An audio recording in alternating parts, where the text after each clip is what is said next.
अल्हम्दुलिल्लाह रब्बिल आलमीन वस्सलातु वस्सलामु अला खैरि खल्क़िही मुहम्मद व अला आलिहि व अस्हाबिही अजमईन। एक आदमी अपनी बीवी को एक इद्दत में अगर एक से ज़ायद तलाक़ दे तो क्या वो तलाक़ मानी जाएगी? जैसा कि कोई आदमी अपनी बीवी को एक तलाक़ अभी दे रहा है, इद्दत ही में 10 दिन के बाद या 20 दिन के बाद वो दूसरी तलाक़ दे, फिर कुछ दिनों के बाद वो तीसरी तलाक़ दे बग़ैर मुराजा के, बग़ैर रुजू किए, तो क्या ये तलाक़ हो जाएगी या नहीं होगी? देखिए, शुरू में आपको बताएं कि ये जो मसला है इसमें उलमा के दरमियान इख्तिलाफ़ है, लेकिन इसमें जाने से पहले पहले मैं ये कहूँगा कि अगर किसी के साथ इस तरह का मामला हो जाए या इस तरह से आ जाए, तो आदमी अगर कहीं एक जगह से फतवा ले लेता है तो उस पर यकीन करके आदमी ज़िंदगी गुजारे।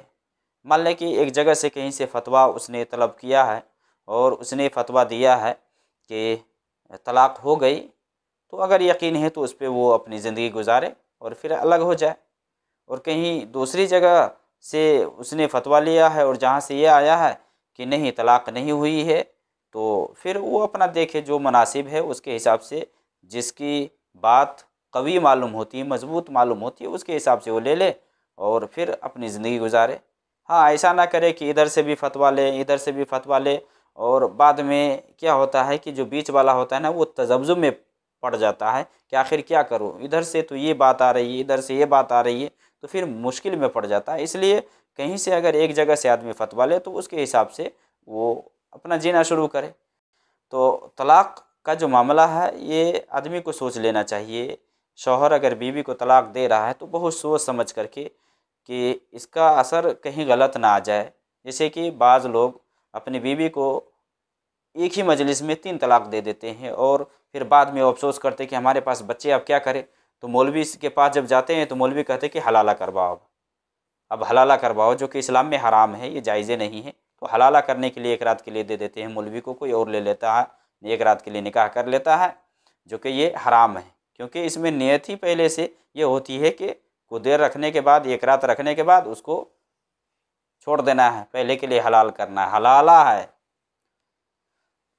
ये जो मसला है, एक इद्दत में आदमी एक से ज़ायद तलाक़ दे सकता है कि नहीं दे सकता है। तो देखिए, इद्दत का जो मामला है वो ये है कि अल्लाह रब्बुल आलमीन ने एक टाइमिंग दिया है और उस टाइमिंग में आदमी को उसी हिसाब से चलना चाहिए, टाइमिंग के हिसाब से उसे चलना चाहिए। अब ये नहीं कि जो मन में आए, जो मर्ज़ी आए, और जिस हिसाब से आए उस हिसाब से आदमी अपनी तरफ से बात ले आए और कहे कि हम तो ऐसे करेंगे, वैसे कर दिए हैं, और फिर जा कर के फिर मुश्किल में फंस जाए वो।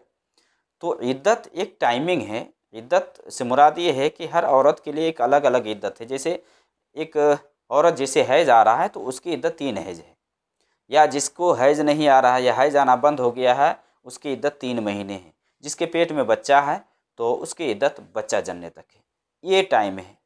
अब इस बीच में आदमी अगर तलाक़ देता है तो इद्दत है, इद्दत के दरमियान लौटाने का चांस है। अगर पहली तलाक़ है, दूसरी तलाक़ है, लौटाना चाहे तो लौटा सकता है ना। लेकिन ये इद्दत है, एक तलाक़ देता है तो 3 महीने, मान ले मोटा मोटी 3 महीना टाइम है। 3 महीने में वो दूसरी तलाक़ कैसे देगा? और इसीलिए हम तो नहीं मानते हैं ना कि एक मजलिस की हम 3 तलाक़, 3 नहीं मानते, 1 मानते। क्योंकि अल्लाह के नबी सल्लल्लाहु अलैहि वसल्लम से अब्दुल्लाह बिन अब्बास बयान करते हैं, बिल्कुल वाज़ेह से ही मुस्लिम के अंदर हदीस है कि एक मजलिस में अल्लाह के नबी सल्लल्लाहु अलैहि वसल्लम के ज़माने में दी गई 3 तलाक़ें एक ही मानी गई। अबू बकर के दौर खिलाफत में, हज़रत उमर के दौर इब्तदाई 2 साल में, फिर मसला हुआ, लोग इसमें ज़्यादा पेश होने लगे तो हज़रत उमर ने 3 नाफिज कर दिए। तो ये हज़रत उमर का एक अपना फ़ैसला था। लेकिन नबी सल्लल्लाहु अलैहि वसल्लम की ज़िंदगी में, अबू बकर की ज़िंदगी में जो मसला हुआ कि एक मजलिस की 3 तलाक़ें एक मानी गई है, 3 नहीं मानी जाएगी। तो हम 3 तलाक़ों को क्यों नहीं मानते? क्योंकि एक मजलिस में है। अब इद्दत है तो इद्दत के लिए भी तो एक टाइमिंग है ना। अब एक इद्दत में कोई आदमी कहे कि नहीं, एक मजलिस में तो हम 3 तलाक़ नहीं मानेंगे, लेकिन अगर 3 मजलिस हो जाए, मान लिया अभी 1 तलाक़ दे रहा है, 1 घंटे के बाद दूसरी जगह जा कर के दूसरी तलाक़ दे दे, तीसरी तलाक़ तीसरी जगह में जा कर के दे दे और कहे कि अब खलास है मामला। तो ये तो मैं कहूँगा कि कुरान करीम की जो आयत है, अल्लाह रब्बुल आलमीन ने सूरह तलाक़ में फरमाया, या अय्युहन नबी इज़ा तल्लक़्तुमुन निसा फ़तल्लिक़ुहुन्ना लिइद्दतिहिन्ना, इसके बिल्कुल सरी खिलाफ है। क्योंकि अल्लाह रब्बुल आलमीन ने एक वक्त मुतय्यन कर दिया है, एक टाइमिंग है। इस टाइम के अंदर अगर लौटा लेता है, और बहुत सारे लोग क्या करते हैं कि 3 महीने में 3 तलाक देते, ये तो है ही नहीं, बिल्कुल है ही नहीं। क्योंकि अगर नहीं रखना है तो एक तलाक से ही बीवी अलग हो जाएगी। एक तलाक से जैसे ही इद्दत ख़त्म होगी, बीवी अलग निकाह से। हाँ, अगर दोनों मिलना चाहें तो नए निकाह के साथ दोनों मियाँ बीवी नया महर रख करके दोनों मियाँ बीवी बन सकते हैं, वरना एक ही तलाक से बीवी अलग है। अब इसमें चांस रहेगा कि दोबारा आदमी अपनी बीवी को लौटा सकता है बगैर इसके कि वो किसी और से शादी करे, जैसा कि तीसरे तलाक के बाद है। तो ये जो इद्दत है, इद्दत के अंदर दूसरी और तीसरी तलाक ये खिलाफ है, क्योंकि ये अल्लाह के नबी सल्लल्लाहु अलैहि वसल्लम से साबित नहीं है। अल्लाह के नबी सल्लल्लाहु अलैहि वसल्लम की हदीस है, मन अहदस फी अम्रिना हाज़ा मा लैसा मिन फवरत, कि जिस किसी ने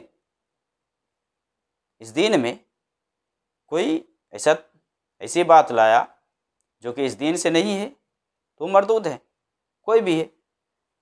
तो इद्दत के लिए जो टाइम मुतय्यन है उस टाइम के हिसाब से आदमी चले। बहरहाल इसमें शुरू में ही बताया हूँ कि उलमा के दरमियान इख्तिलाफ़ है। अब जिसको जिस हिसाब से दिल मुतमईन होता है, किसी का फतवा लेके वो अमल करता है, खैर वो आज़ाद है।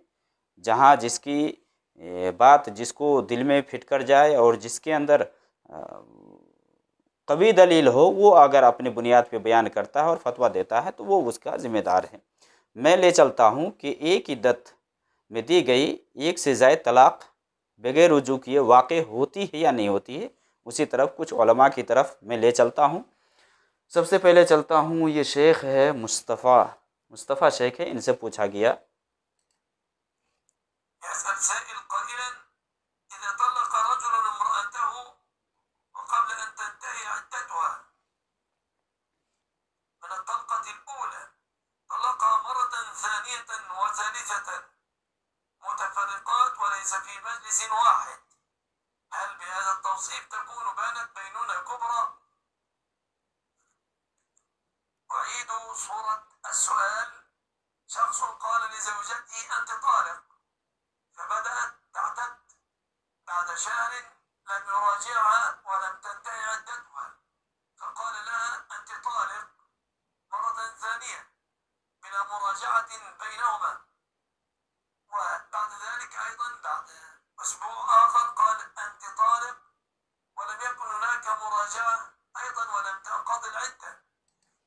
यहाँ शेख बता रहे हैं कि इनके पास सवाल आया कि एक आदमी अपनी बीवी को एक इद्दत में एक तलाक देने के बाद दूसरी तलाक देता है, फिर तीसरी तलाक देता है। शेख ने सवाल को फिर से दोबारा दोहराया है, मिसाल दे करके कि मान ले एक आदमी अपनी बीवी को अभी एक तलाक देता है, 2 हफ्ते के बाद फिर एक तलाक देता है, या तीसरे हफ्ते के बाद फिर एक तीसरी तलाक देता है, बजाय इसके कि वो बीवी से रुजू करे। बीवी से रुजू हुए बगैर ही एक ही इद्दत में, इद्दत अभी ख़त्म नहीं हुई है, जो टाइमिंग है, जिस पीरियड में है औरत, वो अभी ख़त्म नहीं हुआ है। जो टाइम है ना, वो टाइम ख़त्म नहीं हुआ। इद्दत ख़त्म हुए बगैर ही शौहर दूसरी या तीसरी तलाक देता है, बजाय के बीच में रुजू करे। उसके बाद शेख अब जवाब दे रहे हैं,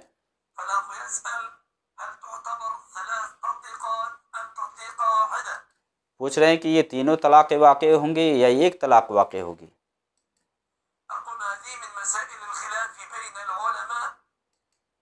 कह रहे कि ये जो तलाक़ का जो मसला है, इद्दत में 2-3 तलाक़ दे, ये मसला उलमा के दरमियान इख्तिलाफ़ी है। ये मसला इख्तिलाफ़ी मसला।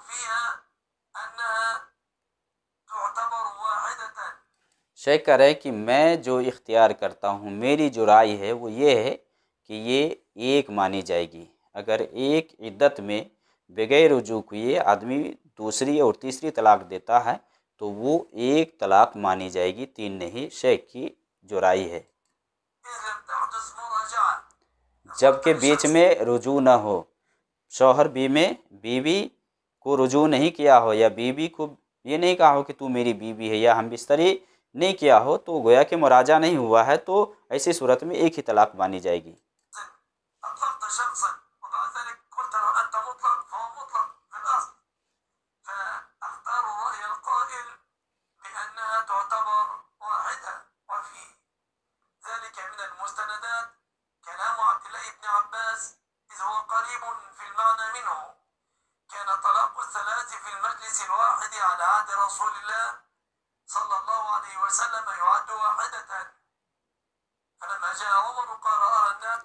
ये बयान कर रहे हैं मुख्तसर में कि जिस तरह के अब्दुल्लाह बिन अब्बास रज़ियल्लाहु ताला अन्हुमा से हदीस है सही मुस्लिम में कि अल्लाह के नबी सल्लल्लाहु अलैहि वसल्लम के ज़माने में एक मजलिस की दी गई 3 तलाक़ एक ही है। उमर के दौर खिलाफत की जो इब्तदाई 2 साल है, इसी तरह अबू बकर हैं, इनके दौर में फिर हज़रत उमर का दौर आया तो उसने जब लोग ज़्यादा करने लगे तो 2 साल के बाद इब्तदाई 2 साल में एक मजलिस की 3 तलाक़ें एक ही मानी जाती थी, जैसा कि मैंने शुरू में इशारा भी किया है।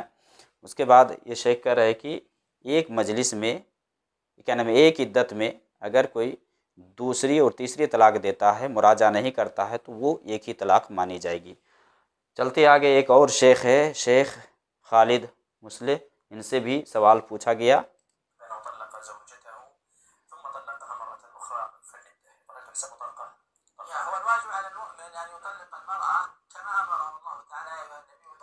सवाल पूछा जा रहा है कि एक आदमी अपनी बीवी को तलाक देता है फिर दोबारा तलाक देता है, तो क्या ये दोनों या जो दोनों तलाक ये मानी जाएगी? कह रहे कि शेख जवाब दे रहे हैं कि अल्लाह रब्बुल आलमीन ने जो तरीक़ा बतलाया है, जिस हिसाब से हुक्म दिया है, उसी हिसाब से आदमी को तलाक देना चाहिए।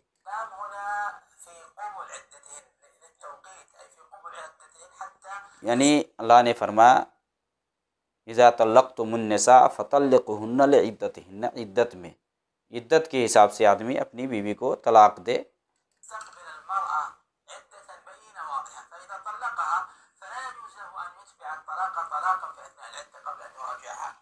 कह रहे कि मुराजा करने से पहले, रुजू करने से पहले ये जायज़ नहीं है कि कोई अपनी बीवी को फिर से तलाक दे। ये सही नहीं है कि मुराजा करने से पहले, रुजू करने से पहले ही इद्दत में दूसरी तलाक दे।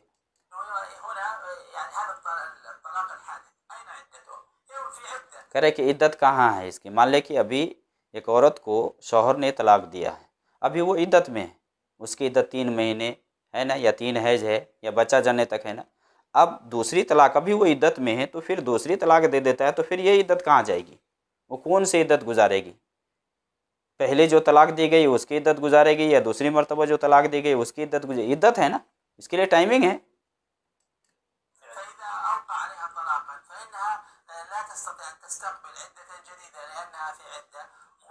अब कैसे वो दूसरी इद्दत को गुजारेगी जबकि वो पहली इद्दत में अभी मौजूद है? फिर कहाँ से लाएगी वो, किस हिसाब से वो काम करेगी?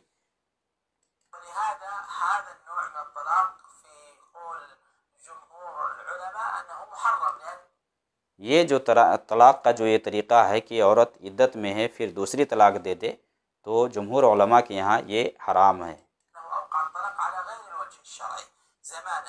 क्योंकि शरीयत के तरीक़ा के मुखालिफ है। ये शरीयत में ये तरीक़ा नहीं बतलाया गया।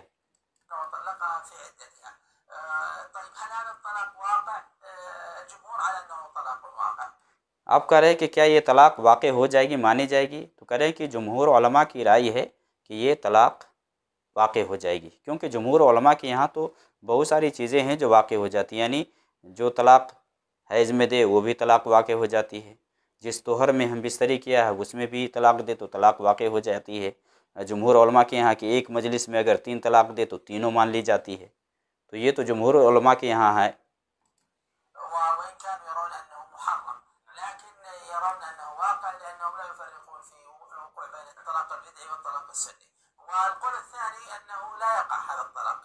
दूसरा कौल ये है कि ये तलाक़ वाक़े नहीं होगी, यानी इद्दत में अगर कोई दूसरी और तीसरी तलाक़ देता है अपनी बीवी को रुजू किए बगैर, तो ये तलाक़ वाक़े नहीं होगी। ये दूसरा कौल है, क्योंकि ये तलाक़ हराम है, अभी इद्दत में है, तो अगर कोई तलाक़ दे तो इसका हुक्म नाफिज नहीं होगा। शेख कह रहे हैं कि ये कौल यानी तलाक़ वाक़े न होने वाला जो ये कौल है, ये सवाब के ज़्यादा करीब है, ये ज़्यादा दुरुस्त है, ये ज़्यादा सही है। चलते हैं एक और शेख अलबानी रहमहुल्लाह से भी एक पूछा गया था। शेख अलबानी के कौल के हिसाब से हम देखते हैं क्या है। मुख्तसर में।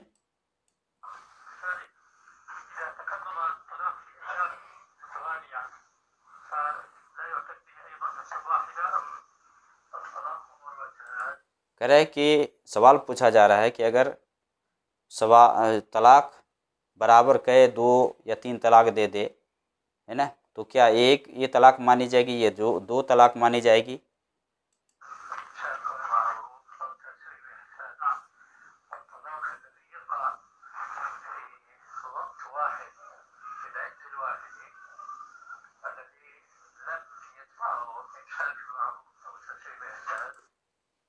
शेख कह रहे हैं कि तलाक मर्रतान, तलाक ये 2 मरतबा, यानी 2 चांस है मर्द के पास, चांस है ये। तो तलाक देने के बाद या तो बीवी को मारूफ तरीक़े से रोक ले या उसको आज़ाद कर दे, सही से छोड़ दे, उसको रोक ले यानी लौटा ले, या उसको आज़ाद कर दे, और तसरीहुम बेइहसान, बिल्कुल नेकी के साथ उसको आज़ाद कर दे। ये तरीक़ा है बिल्कुल। अब शेख बता रहे हैं, अब मान ले कि उसने अपनी बीवी को न तो आज़ाद किया है न तो रोका है, अभी वो तलाक है, तो वो एक ही तलाक मानी जाएगी। अगर कोई वहाँ तलाक दे रहा है, क्योंकि बीवी को भी तलाक दिया है, अभी उसको छोड़ा भी नहीं है, बिल्कुल आज़ाद नहीं किया है अभी उसके अंदर में, लेकिन रोका भी नहीं है, यानी बीच बीच में है। ये रोकेगा तो रुक जाएगी, नहीं रोकेगा तो निकल जाएगी, अब बीच में है, तो यहाँ तो एक ही तलाक होगी ना।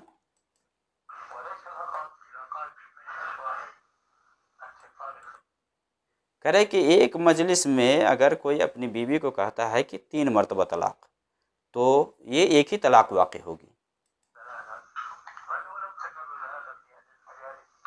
अब ये है शेख की जो बात है, जो काबिल गौर है, वो ये है कि अगर वलौ तकर्ररा फ़ी इद्दत मजालिस, अगर मुख्तलिफ मजलिसों में अगर कोई तलाक देता है, इद्दत में है, तो वो एक ही तलाक मानी जाएगी, 2 नहीं। अगर कोई 2 देता है तो ये दूसरी तलाक नहीं होगी, या 3 देता है तो वो तीसरी नहीं होगी, इद्दत में है।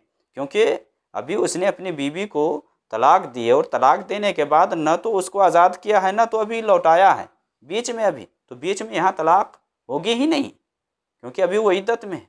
या तो रोकने के बाद, रुजू करने के बाद फिर तलाक दे तो फिर वो तलाक होगी, या अगर बीवी निकल जाती है, इद्दत से बाहर चली जाती है, तो फिर पहली तलाक है या दूसरी तलाक है, तो फिर नए निकाह नए महर के साथ उसको अपना बीवी बना सकता है। ये है।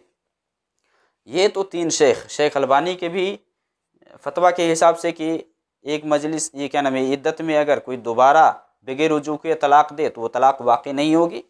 इसी तरह शेख खालिद के हिसाब से भी, और शेख मुस्तफ़ा के हिसाब से, शेखुल इस्लाम इब्न तैमिया ने मजमुल फतावा में ये ज़िक्र किया है। मजमुल फतावा जिल्द नंबर ये 33 है, 33, और पेज नंबर 79 है, 79। इसमें शेखुल इस्लाम इब्न तैमिया बयान फरमाते हैं, फ़तल्लिक़ुहुन्ना लिइद्दतिहिन्ना वअहसूल इद्दा, कि ये जायज़ नहीं है कि एक तलाक पे कोई दूसरी तलाक दे, यहाँ तक कि इद्दत ख़त्म हो जाए या मुराजा कर ले, रुजू कर ले। और कोई अगर देखना चाहे तो शेखुल इस्लाम की जो ये मजमूल फतावा है, इसमें देख सकता है, तफसील से इन्होंने बयान किया है और उन लोगों का रद्द किया है जो लोग कहते हैं कि ये तलाक वाक़ई हो जाती है, और फिर उन्होंने लास्ट में ये बताया है कि ये तलाक वाक़ई नहीं होगी, यहाँ तक कि वो इद्दत न ख़त्म हो जाए तब तक वो रुजू नहीं कर लेता, या इद्दत ख़त्म होने के बाद दोबारा निकाह नहीं कर लेता, तब तक इद्दत में है, तो दोबारा और सहबारा अगर कोई तलाक दे अपनी बीवी को तो वो तलाक वाक़ई नहीं होगी। शेख इब्न उसैमीन रहमहुल्लाह की जो किताब है अश्शरहुल मुम्ति में जिल्द नंबर 13 है, और पेज नंबर शरहुल मुम्ति में ये 94 है। इसमें शेख ने ये नकल किया है कि वल क़ौलु राजिह फ़ी हाज़िहिल मसाइल कुल्लिहा, यानी तलाक 3 होगी कि नहीं होगी इस सिलसिले में, तो शेख ने ये नकल किया है कि अन्नहु लैसा हुनाका तलाक सलास अबदन, कि 3 तलाक एक साथ में नहीं है। 3 तलाक में एक साथ में, चाहे इद्दत में दे चाहे एक मजलिस में दे, 3 तलाक है ही नहीं, इल्ला है कि आदमी रुजू कर ले अपनी बीवी से, या इद्दत से निकलने के बाद दोबारा निकाह करे, तब की बात है। व इल्ला फ़ला यक़उ सलासा, फरमा रहा है कि 3 तलाक़ एक साथ में होगी नहीं। और फिर यहाँ नक़ल करते हैं कि शेख़ुल इस्लाम इब्न तैमिया ने इसी को इख्तियार किया है और यही कौल सही है कि इद्दत में अगर कोई अपनी बीवी को पहली तलाक़ देने के बाद रुजू किए बगैर दूसरी और तीसरी तलाक़ दे देता है तो वो तलाक़ वाक़ई नहीं होगी। हाँ, रुजू करने के बाद रुजू कर लेता है, लौटा लेता है, या वो इद्दत से बाहर निकल जाती है, दोबारा निकाह करके लाता है, फिर अगर वो तलाक़ देगा तो वो तलाक़ वाक़ई होगी। अल्लाह रब्बुल आलमीन हम सबों को सही दीन समझने और उस पर अमल करने की तौफ़ीक़ दे। वसल्लल्लाहु अला नबी।